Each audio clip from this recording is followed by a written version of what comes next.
नमस्कार। खबरां दे इस बुलेटिन च तुहाडा स्वागत है। मैं हां गीता सक्सेना। पहला पेश ने चोण ਦੀਆਂ खबरां।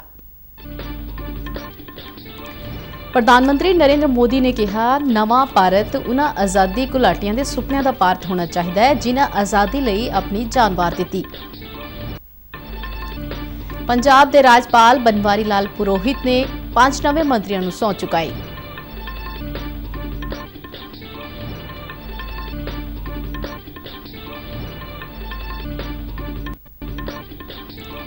केंद्रीय सिक्ख्या राज्य मंत्री डॉक्टर राजकुमार रंजन सिंह अनुसार नवी सिक्ख्या नीति भारत नूं बनाएगी विश्व गुरु।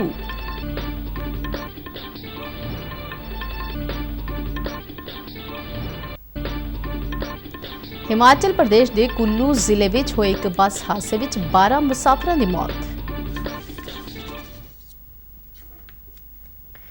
ते हुण खबरां विस्तार नाल।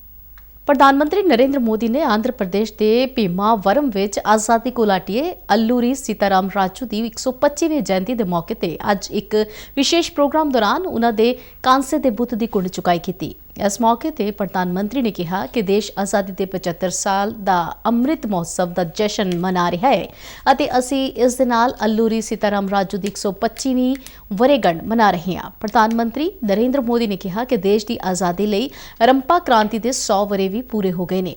प्रधानमंत्री नरेंद्र मोदी ने कहा कि नवा भारत उन्हां सेनानियां दे सुपनियां दा भारत होना चाहिए है जिन्हां आज़ादी लई अपनी जान वार दित्ती। प्रधानमंत्री ने कहा कि आज़ादी तो बाद पहली बार देश विच कबायली गौरव और विरासत नूं सामने लियाउण लई आदिवासी म्यूजियम स्थापित किए जा रहे हैं। प्रदेश की ये महान धरती, यहाँ की बलिदानी परंपरा, यहाँ की आदिवासी वीर गाथाएं हम सभी को प्रेरणा से भर देती हैं। रंपा क्रांति में भाग लेने वाले भी कितने ही नौजवानों ने ऐसी ही आयु में देश की आजादी के लिए लड़ाई लड़ी थी। स्वाधीनता संग्राम के युवा वीर वीरांगनाएं आज अमृत काल में हमारे देश के लिए ऊर्जा और प्रेरणा के स्रोत है। केंद्रीय सूचना ते प्रसारण मंत्री अनुराग सिंह ठाकुर ने कहा है कि नवे भारत के निर्माण विच मीडिया की वड्डी भूमिका है। अज कालीकट विच जन्म भूमि रोजाना अखबार के नवे दफ्तर का उद्घाटन करदिआं उन्होंने कहा कि डिजिटल इंडिया ने देश नूं बदलण विच अहम भूमिका निभाई। उन्होंने कहा कि सुशासन ने देश विच परिवर्तन नूं यकीनी कीता है और व्यवस्था नूं जवाबदेह बनाया है। अनुराग सिंह ठाकुर ने कहा कि पिछलियां सरकारां ने जिथे दरामद का सहारा लिया है उत्थे मोदी सरकार देश की आत्म निर्भरता की समर्था और नौजवानों विच भरोसा करदी है। पंजाब कैबिनेट का अज शाम विस्तार करके 5 नवे मंत्रियों नूं सौंप चुकाई गई। चंडीगढ़ स्थित राज भवन विच होए एक सादे पर प्रभावशाली समागम दौरान राज्यपाल बनवारी लाल पुरोहित ने नवे मंत्रियों नूं अहुदा ते भेद गुप्त रखण दी सौंप चुकाई।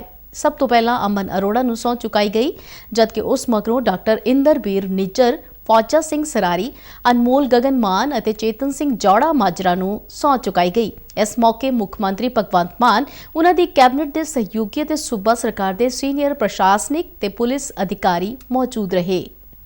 हुण कैबिनेट विच मुख्यमंत्री तो इलावा 14 मंत्री हो गए ने। 3 मंत्रियों के अहुदे हाले भी खाली ने। आज़ादी का अमृत महोत्सव के संबंध में केंद्रीय सिक्ख्या ते विदेश राज्य मंत्री डॉक्टर राजकुमार रंजन सिंह ने अज मोहाली जिले के घड़ूआ विखे चंडीगढ़ यूनीवर्सिटी में 8वें इंटरनेशनल फैकल्टी डिवेलपमेंट प्रोग्राम का उद्घाटन किया। इस प्रोग्राम में 32 मुल्कों तो 75 यूनीवर्सिटियों के तकरीबन 100 कौमांतरी सिक्ख्या माहर हिस्सा ले रहे हैं। अपने संबोधन में डॉक्टर राजकुमार रंजन सिंह ने कहा कि पुरातन समय में भारत विश्व गुरु सी अते दूरों दूरों विद्यार्थी सीखण लई आउंदे सन, पर समय दे नाल यह रुझान रुक गया।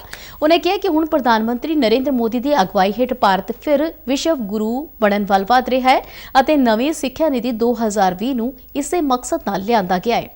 डॉक्टर सिंह ने कहा कि यह सिक्ख्या नीति विद्यार्थियों नूं नौकरी लैण नहीं बल्कि नौकरी देण दे योग बनाएगी। केंद्र सरकार ने तीनों फौजां विच अग्निपथ योजना तहत अग्निवीरां की भर्ती का ऐलान किया है। इस योजना बारे सरकार ने सही तੱਥ लोकां सामने रखे ने।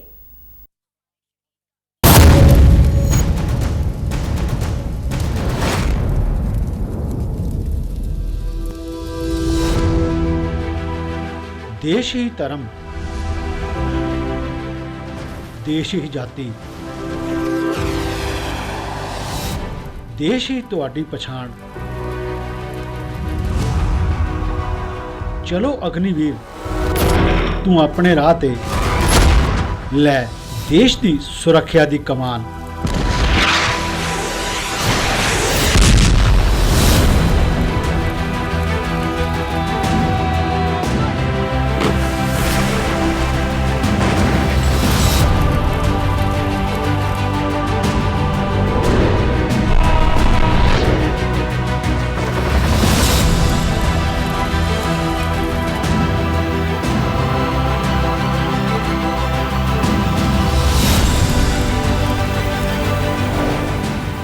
राष्ट्र सेवा नाल हुण तू तराशेगा अपने उज्जवल भविख दी बुनियाद।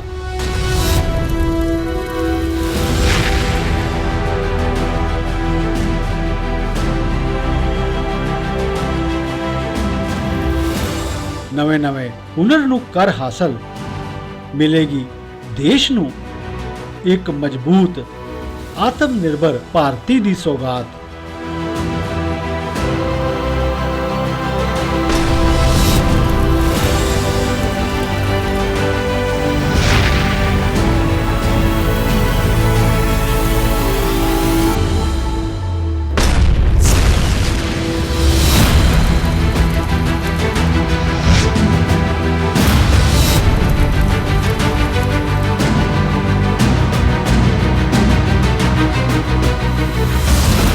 बनो भारत दे अग्निवीर, अग्निवीर बनो।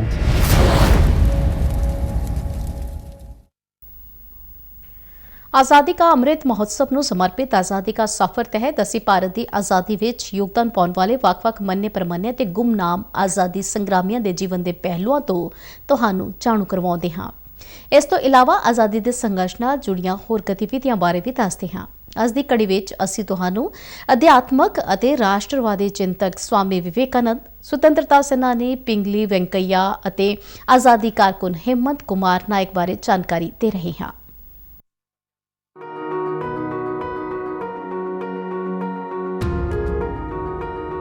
ਅੱਜ ਦੀ ਕੜੀ ਵਿੱਚ ਅਸੀਂ ਅਧਿਆਤਮਕ ਅਤੇ ਰਾਸ਼ਟਰਵਾਦੀ ਚਿੰਤਕ ਸਵਾਮੀ ਵਿਵੇਕਾਨੰਦ ਨੂੰ ਸ਼ਰਧਾਂਜਲੀ ਭੇਂਟ ਕਰ ਰਹੇ ਹਾਂ। 4 ਜੁਲਾਈ 1902 ਨੂੰ ਉਨ੍ਹਾਂ ਦੀ ਮੌਤ ਹੋ ਗਈ ਸੀ। ਭਾਰਤੀ ਅਤੇ ਪੱਛਮੀ ਸੱਭਿਆਚਾਰ ਦੇ ਬਾਰੇ ਉਨ੍ਹਾਂ ਨੇ ਵਿਆਪਕ ਗਿਆਨ ਦੇ ਨਾਲ-ਨਾਲ ਉਨ੍ਹਾਂ ਦੀ ਡੂੰਘੀ ਅਧਿਆਤਮਕ ਅੰਤਰਦ੍ਰਿਸ਼ਟੀ ਅਤੇ ਮਨੁੱਖਤਾ ਲਈ ਵਿਆਪਕ ਹਮਦਰਦੀ ਨੇ ਵਿਵੇਕਾਨੰਦ ਨੂੰ ਦੁਨੀਆ ਭਰ ਦੇ ਲੋਕਾਂ ਨੂੰ ਪ੍ਰਭਾਵਿਤ ਕਰਨ ਦੀ ਸ਼ਕਤੀ ਦਿੱਤੀ। 1893 ਵਿੱਚ ਸ਼ਿਕਾਗੋ ਵਿੱਚ ਕਰਵਾਈ ਗਈ ਧਰਮ ਸੰਸਦ ਵਿੱਚ ਸਵਾਮੀ ਵਿਵੇਕਾਨੰਦ ਨੇ ਭਾਰਤ ਅਤੇ ਇਸ ਦੀ ਸੱਭਿਆਚਾਰਕ ਵਿਰਾਸਤ ਦੀ ਨੁਮਾਇੰਦਗੀ ਕੀਤੀ।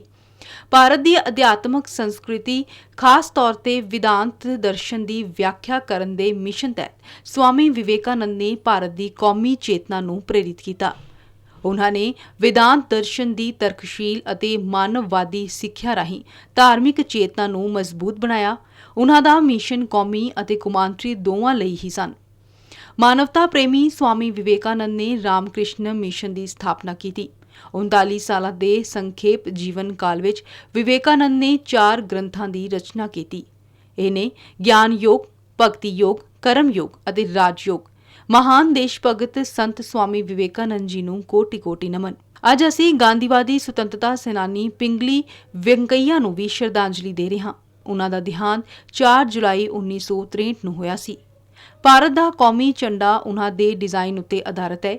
ਪਿੰਗਲੀ ਨੇ ਇਸ ਨੂੰ ਸਭ ਤੋਂ ਪਹਿਲਾਂ 1921 ਵਿੱਚ ਉਸ ਨੂੰ ਮਹਾਤਮਾ ਗਾਂਧੀ ਦੇ ਸਾਹਮਣੇ ਪੇਸ਼ ਕੀਤਾ ਸੀ। ਪਿੰਗਲੀ ਵੈਂਕਈਆ ਦਾ ਜਨਮ 2 ਅਗਸਤ 1876 ਨੂੰ ਆਂਧਰਾ ਪ੍ਰਦੇਸ਼ ਦੇ ਕ੍ਰਿਸ਼ਨਾ ਜ਼ਿਲ੍ਹੇ ਵਿੱਚ ਹੋਇਆ ਸੀ।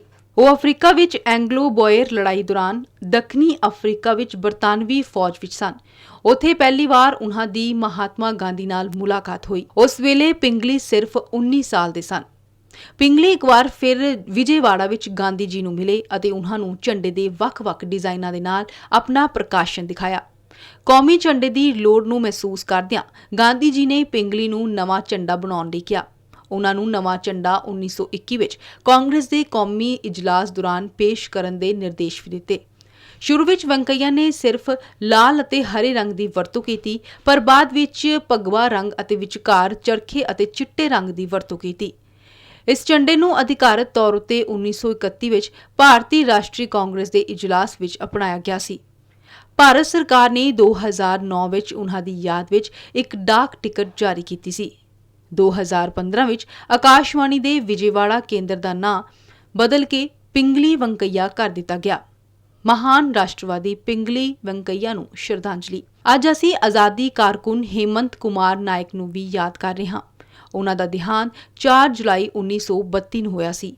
ਬੰਗਾਲ ਦੇ ਮੈਦਿਨੀਪੁਰ ਦੇ ਵਸਨੀਕ ਹੇਮੰਤ ਨੇ 4 ਜੁਲਾਈ 1932 ਨੂੰ ਆਲ ਇੰਡੀਆ ਕੈਦੀ ਦਿਵਸ ਮਨਾਉਣ ਲਈ ਆਪਣੇ ਜੱਦੀ ਸ਼ਹਿਰ ਵਿੱਚ ਕਰਵਾਈ ਗਈ ਇੱਕ ਜਨਤਕ ਮੀਟਿੰਗ ਵਿੱਚ ਹਿੱਸਾ ਲਿਆ। ਅਧਿਕਾਰੀਆਂ ਦੀ ਮਨਜ਼ੂਰੀ ਦੇ ਬਾਵਜੂਦ ਪੁਲਿਸ ਨੇ ਜ਼ਬਰਦਸਤੀ ਜਨਤਕ ਮੀਟਿੰਗ ਨੂੰ ਗੈਰ ਕਾਨੂੰਨੀ ਕਰਾਰ ਦੇ ਕੇ ਇਸ ਨੂੰ ਤਿੱਤਰ-ਬਿੱਤਰ ਕਰਨ ਦੀ ਕੋਸ਼ਿਸ਼ ਕੀਤੀ। ਜਦੋਂ ਲੋਕਾਂ ਨੇ ਉੱਥੋਂ ਜਾਣ ਤੋਂ ਇਨਕਾਰ ਕਰ ਦਿੱਤਾ ਤਾਂ ਪੁਲਿਸ ਨੇ ਗੋਲੀਆਂ ਚਲਾਉਣੀਆਂ ਸ਼ੁਰੂ ਕਰ ਦਿੱਤੀਆਂ। ਇਸ ਦੌਰਾਨ ਸ਼ਹੀਦ ਹੋਣ ਵਾਲਿਆਂ ਵਿੱਚ ਹੇਮੰਤ ਕੁਮਾਰ ਨਾਇਕ ਵੀ ਸ਼ਾਮਲ ਸਨ। ਵੀਰ ਬਲੀਦਾਨੀ ਹੇਮੰਤ ਕੁਮਾਰ ਨਾਇਕ ਨੂੰ ਸਾਡਾ ਕੋਟਿ-ਕੋਟਿ ਨਮਨ।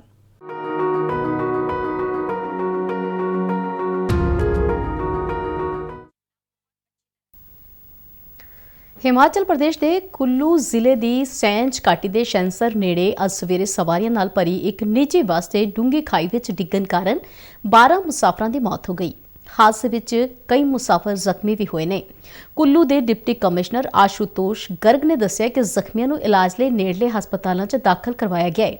ਮਰਨ ਵਾਲਿਆਂ 'ਚ ਸਕੂਲੀ ਬੱਚੇ ਵੀ ਸ਼ਾਮਲ ਨੇ। ਇਹ ਬੱਸ ਸ਼ੈਂਸਰ ਤੋਂ ਕੁੱਲੂ ਜਾ ਰਹੀ ਸੀ। ਪ੍ਰਧਾਨ ਮੰਤਰੀ ਨਰਿੰਦਰ ਮੋਦੀ ਨੇ ਕੁੱਲੂ ਬੱਸ ਹਾਦਸੇ ਤੇ ਡੂੰਘੇ ਦੁੱਖ ਦਾ ਇਜ਼ਹਾਰ ਕਰਦਿਆਂ ਘਟਨਾ ਨੂੰ ਦਿਲ ਦਹਿਲਾ ਦੇਣ ਵਾਲਾ ਦੱਸਿਆ ਹੈ। ਉਨ੍ਹਾਂ ਜ਼ਖਮੀਆਂ ਦੇ ਛੇਤੀ ਸਿਹਤਯਾਬ ਹੋਣ ਦੀ ਕਾਮਨਾ ਕੀਤੀ ਹੈ। ਪ੍ਰਧਾਨ ਮੰਤਰੀ ਮੋਦੀ ਨੇ ਜਾਨਾਂ ਗੁਆਉਣ ਵਾਲਿਆਂ ਦੇ ਵਾਰਸਾਂ ਨੂੰ ਪ੍ਰਧਾਨ ਮੰਤਰੀ ਫੰਡ 'ਚੋਂ 2-2 ਲੱਖ ਰੁਪਏ ਅਤੇ ਜ਼ਖਮੀਆਂ ਨੂੰ 50-50 ਹਜ਼ਾਰ ਰੁਪਏ ਦੇਣ ਦਾ ਐਲਾਨ ਕੀਤਾ ਹੈ।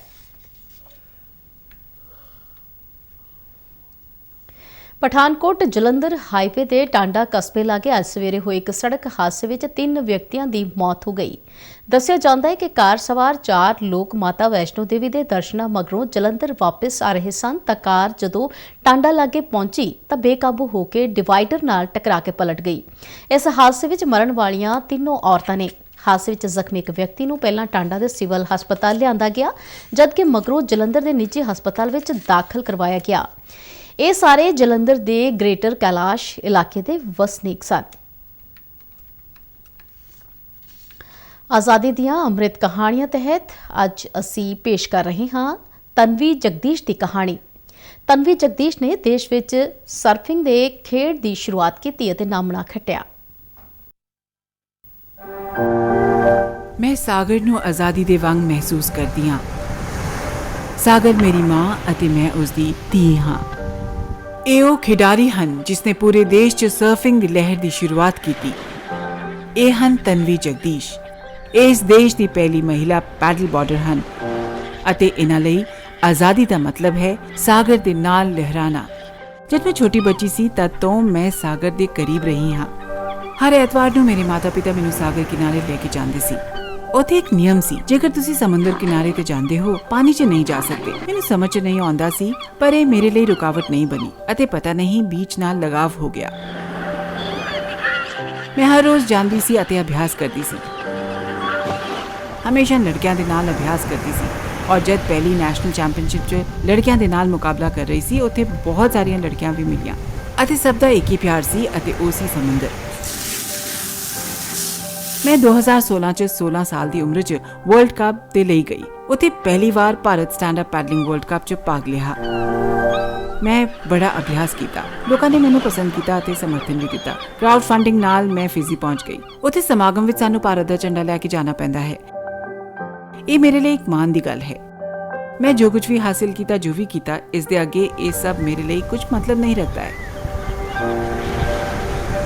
ਮੇਰਾ ਸਭ ਤੋਂ ਵੱਡਾ ਸੁਪਨਾ ਹੈ ਇੱਕ ਭਾਈਚਾਰਾ ਬਣਾਉਣਾ ਜਿੱਥੇ ਲੋਕ ਸਿੱਖ ਸਕਣ ਅਤੇ ਲੋਕਾਂ ਨੂੰ ਪਤਾ ਲੱਗਿਆ ਕਿ ਸਿਖਾਉਣ ਲਈ ਇੱਥੇ ਇੱਕ ਮਹਿਲਾ ਕੋਚ ਹੈ। ਤੁਹਾਨੂੰ ਅੰਦਾਜ਼ਾ ਵੀ ਨਹੀਂ ਹੈ ਮੈਂ ਪਿਛਲੇ 3 ਸਾਲਾਂ 'ਚ ਕਿੰਨੀਆਂ ਲੜਕੀਆਂ ਨੂੰ ਸਿਖਾਇਆ ਹੈ, ਕਿਉਂਕਿ ਮੈਂ ਬਚਪਨ ਤੋਂ ਇਹੀ ਸੁਪਨਾ ਦੇਖਦੀ ਆ ਰਹੀ ਹਾਂ। ਤੁਹਾਨੂੰ ਸੁਪਨੇ ਵੇਖਣ ਦਾ ਅਧਿਕਾਰ ਹੈ ਅਤੇ ਉਸ ਸੁਪਨੇ ਨੂੰ ਹਾਸਲ ਕਰਨ ਦਾ ਵੀ ਅਧਿਕਾਰ ਹੈ। ਬਿਲਕੁਲ ਲਹਿਰਾਂ ਦੇ ਵਾਂਗ ਧੀਰਜ ਰੱਖੋ, ਡਟੇ ਰਹੋ, ਅੱਗੇ ਵਧੋ ਅਤੇ ਕਦੇ ਵੀ ਪਿੱਛੇ ਮੁੜ ਕੇ ਨਾ ਵੇਖੋ। ਤਨਵੀ ਜਗਦੀਸ਼ ਨੇ ਭਾਰਤੀਆਂ ਖਿਡਾਰੀਆਂ ਦੇ ਅਗਲੀ ਪੀੜ੍ਹੀ ਦੇ ਲਈ ਇੱਕ ਲਹਿਰ ਦੀ ਸ਼ੁਰੂਆਤ ਕੀਤੀ। 7 ਸਮੁੰਦਰਾਂ ਤੇ ਆਪਣਾ ਝੰਡਾ ਲਹਿਰਾਣਗੇ। ਭਾਰਤ ਦੀਆਂ ਪ੍ਰੇਰਨਾਦਾਇਕ ਔਰਤਾਂ ਦੀਆਂ ਕਹਾਣੀਆਂ ਲੈ ਕੇ ਅਸੀਂ ਜਲਦੀ ਹੀ ਮੁੜ ਆਵਾਂਗੇ। ਆਜ਼ਾਦੀ ਦੀਆਂ ਅੰਮ੍ਰਿਤ ਕਹਾਣੀਆਂ। ਸੂਚਨਾ ਅਤੇ ਪ੍ਰਸਾਰਣ ਮੰਤਰਾਲਾ ਅਤੇ ਨੈਟਫਲਿਕਸ ਦੁਆਰਾ ਪ੍ਰਸਤੁਤ।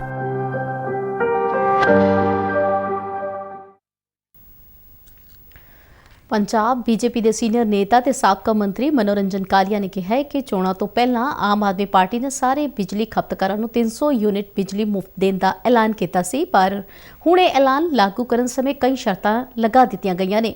ਉਹਨਾਂ ਕਿਹਾ ਕਿ SC ST ਵਰਗ ਦੇ ਲੋਕਾਂ ਨੂੰ ਇਹ ਸਹੂਲਤ ਲੈਣ ਲਈ 1 ਕਿਲੋਵਾਟ ਦਾ ਬਿਜਲੀ ਕਨੈਕਸ਼ਨ ਹੋਣਾ ਜ਼ਰੂਰੀ ਹੈ ਤੇ ਜੇਕਰ ਬਿਜਲੀ ਦਾ ਲੋਡ 1 ਕਿਲੋਵਾਟ ਤੋਂ ਵੱਧ ਹੈ ਤਾਂ 2 ਮਹੀਨੇ ਦੇ ਵਿੱਚ 600 ਯੂਨਿਟ ਬਿਜਲੀ ਦੀ ਖਪਤ ਹੁੰਦੀ ਹੈ ਤਾਂ SC ST ਵਰਗ ਦੇ ਲੋਕਾਂ ਨੂੰ ਪੂਰਾ ਬਿੱਲ ਦੇਣਾ ਪਵੇਗਾ। ਉਹਨਾਂ ਕਿਹਾ ਕਿ ਇਹ ਦੋਵੇਂ ਹੀ ਸ਼ਰਤਾਂ ਇਸ ਵਰਗ ਦੇ ਲੋਕਾਂ ਨਾਲ ਜ਼ਿਆਦਤੀ ਹੈ। ਮਨੋਰੰਜਨ ਕਾਲੀਆ ਨੇ ਕਿਹਾ ਕਿ ਇਸੇ ਤਰ੍ਹਾਂ ਜਨਰਲ ਕੈਟਾਗਰੀ ਤੇ ਮਨਜ਼ੂਰਸ਼ੁਦਾ ਲੋਡ ਦੀ ਕੋਈ ਸ਼ਰਤ ਨਹੀਂ ਹੈ, ਪਰ ਜੇਕਰ ਉਹਨਾਂ ਦੀ ਬਿਜਲੀ ਦੀ ਖਪਤ 2 ਮਹੀਨੇ ਦੇ ਵਿੱਚ 600 ਯੂਨਿਟ ਤੋਂ ਵੱਧ ਹੈ ਤਾਂ ਜਨਰਲ ਕੈਟਾਗਰੀ ਨੂੰ ਸਾਰੇ ਬਿਜਲੀ ਬਿੱਲ ਦਾ ਭੁਗਤਾਨ ਕਰਨਾ ਪਵੇਗਾ। ਉਹਨਾਂ ਕਿਹਾ ਕਿ ਅਜਿਹੀਆਂ ਸ਼ਰਤਾਂ ਲਗਾ ਕੇ ਆਮ ਆਦਮੀ ਪਾਰਟੀ ਦੀ ਸਰਕਾਰ ਨੇ ਲੋਕਾਂ ਨਾਲ ਧੋਖਾ ਕੀਤਾ ਹੈ ਤੇ ਲੋਕ ਖੁਦ ਨੂੰ ਠੱਗਿਆ ਮਹਿਸੂਸ ਕਰ ਰਹੇ ਨੇ। ਖਬਰਾਂ ਦੇ ਬੁਲੇਟਿਨ ਸਾਡੇ ਦਰਸ਼ਕ RNU DDK ਜਲੰਧਰ ਦੇ YouTube ਚੈਨਲ, Facebook ਪੇਜ ਅਤੇ Twitter ਹੈਂਡਲ ਤੇ ਵੀ ਵੇਖ ਸਕਦੇ ਨੇ। ਇਸ ਦੇ ਨਾਲ ਹੀ ਖਬਰਾਂ ਦਾ ਇਹ ਬੁਲੇਟਿਨ ਖਤਮ ਹੁੰਦਾ ਹੈ। मैं मास्क लगा के स्टूडियो तो बाहर जा रही हूँ। बाहर जाने वेले तुसी भी मास्क जरूर लगा के जाओ। इजाजत दो, नमस्कार।